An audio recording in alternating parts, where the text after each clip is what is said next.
Guys, 20 mga kapatid ng hapon. Tingnan nyo itong palibot.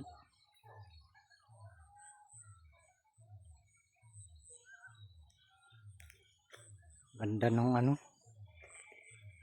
ganda ng langit oh. Diba mga kapatid? Oh.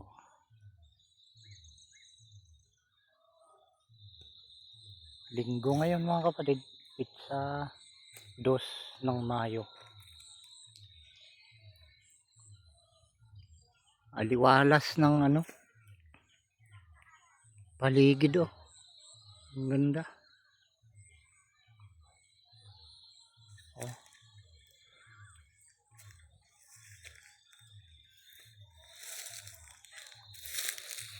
Dumidilim na pero ang gandang pagmasdan ng paligid.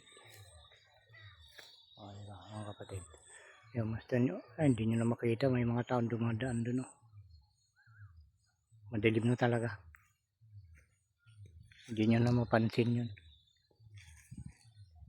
Oh, diba? Pag ganyan ang tanawin na yan. Parang pakiramdam natin napaka tahimik ng isang lugar mga kapatid pagka ganitong tanawin. Lang mga kapatid, pinakita ko lang sa inyo yung matatanaw niyo pag ganitong oras na dito sa lugar namin. Lang kapatid.